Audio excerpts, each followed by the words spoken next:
Over 15 years, ufundisa abantu their art. Can you believe that? And they've been traveling all over the world to tattoo people that are more than 6,000, letter by letter, talking about the human rights.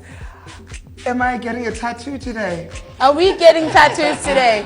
No? I heard people need not to... today, maybe tomorrow. I heard you need to just dedicate 1 centimeter of your skin to making sure that we all know about human rights. That's beautiful. That's the first time I've heard about it. Me.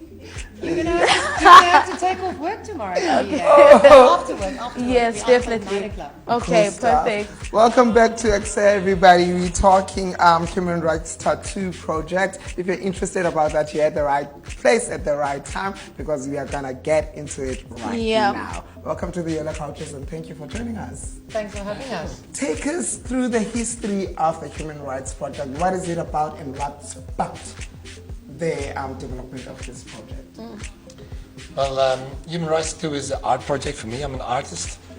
And the aim is to tattoo the whole Declaration of Human Rights, letter by letter, so on people. So that's one letter, and so there are 6,772 others in the end who wear this Declaration of Human Rights on their skin. Right. Not as, well, it can be a way of protesting, but it's also a conversation started just to enlarge the awareness on human rights. Yes. Because knowing your rights is the start to protect them. Yeah. What a creative way, because if you've got a tattoo, one would wonder, what does this mean? Exactly. And then you people always ask you. Yes. And then you have this project, and I mean, you've had 17 of them before. This is your 18th one. You've been to Hong Kong, been to Mexico, been to so many different other places. And what made you choose actually Cape Town, or rather South Africa, for the 18th event? Because I mean, the people here have tattoos. Oh, actually, it's not the 18th. Is what? It's the 68th. 68th? Yes. Hectic, okay. It's the 68th, guys, director, producer, whoever you are sabotaging me and my information. No, we just added 50. Right.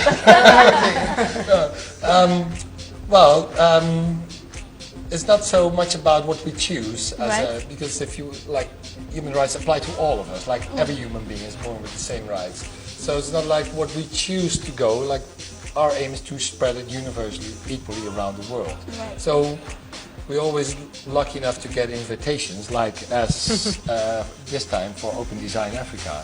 So, and then it becomes like something like a connection. Like that's where we find each other. Like, okay, we are invited. This sounds like a good plan. Oh, okay. To go to Cape Town. Right, and you happen to be invited to Cape Town. Now, when is the event taking place, or when is the project running for in South Africa? So we're starting tomorrow. Tomorrow's our first day of the Open Design Africa Festival, and we're kicking off with the Human Rights Tattoo event, and we're very excited about it. It should be.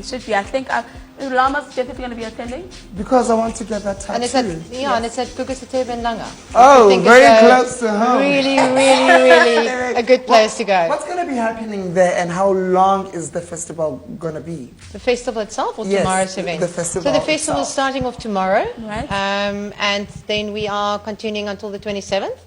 But our main focus is this weekend, which is the Family Makers Weekend at the castle. Right. Entrance to the castle is for free, which is an amazing thing. Yeah. I think there's a lot of people that haven't even seen the inside of the castle, but it's Family Makers Weekend, so there's going to be lots of maker spaces. There's a makers market, there's going to be robotics, drones, creativity, building activities for old and young. So, you know, people, it's a great opportunity for the whole family and friends to just come out and have fun. Right. Would you say that people in general lack the interest or the knowledge of their human rights?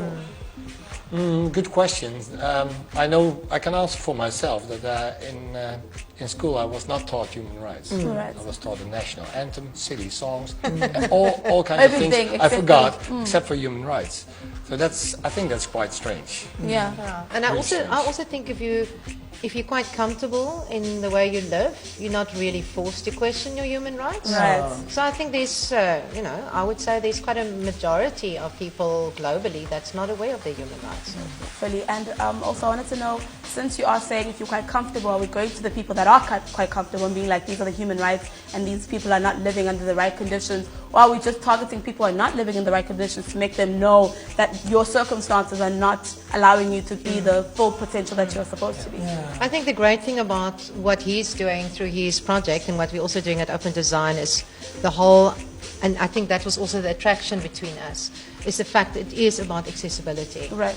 That is why the Open Design Africa Festival is also about accessibility. It's really about bringing different cultures together. It's about creating these exciting experiences, you know, where we can all come together, play together, share together, learn new knowledge. That's really important. And that for me brings, again, the human rights to the center of what we all do. What are your opinions on how government have tackled the human rights issue globally? We can both answer this question individually. Yeah, it's a good question. Like this declaration was written in 1948, just after the Second World War. Right. So we needed the horror of the Second World War to actually agree on something. Yeah. So now we're like 76 years Into onwards. it, and we're still not fully in. Not at all. Not at all, Not yeah. at all. I don't think we could agree on something like human rights at this moment. So we're not going the right way, and leaving it up to politicians is obviously not a good decision. Like if you see like the chosen leaders are not even taking care of their own people. They're thinking in terms of us and them. And if you think about human rights or about humanity, it's not about us and them. There's only us. There's only us. There's no them. So and that's what human rights too is. Like it's owning it again. Like it's not pointing And it's not started by politicians. not pointing to the politician that he's not doing his job. It's about taking your own responsibility, making these rights which these are your own, and making it your own on your skin. Right. And talking about it in your personal life, taking responsibility in your personal life. And that gives a little bit more hope, for me it does, like a bit more hope that all these people connect to human rights in this way, supporting it, talking about it. So it's more about personal responsibility, I think. If I just look at South Africa, for instance, there's, I think, a ridiculous number, like 500,000 children with disabilities who don't have access to education because of their disabilities. And that's something that our government hasn't really looked at yet. Because most of our school fees for high school, as we know, is free. But kids with disabilities have to pay quite a high fee to be educated. So where's the inclusivity there? Where's the accessibility? Where's the equality in terms of the right to education? Right. So there's a lot that needs to be done all over the world. There's a lot that needs to be done, and I was about to say not just in South Africa but all over the world. But there are key issues in South Africa that I feel like we've been dealing with for quite some time now, since 1994, moving forward. How can do you feel like there's a way forward to bridging the gap? Like you said, something very important is we all need to take responsibility. Beyond responsibility for ourselves, what can we do? If you have any idea. I think that is why these accessible platforms are so extremely important. Right. Because only when we create these accessible platforms where people know, well, they can also go, they can also participate, where we find ourselves very casually playing together and learning together, I think people's mindsets are going to start changing. It's not something that you need to push down people's throats. It's just in a very casual way you create these collective spaces where we can just have fun and we need to learn how to be together. And through, I mean, you know, he's not a politician. He decided, well, he wants to create an art project for human rights, and this is not traveling the world.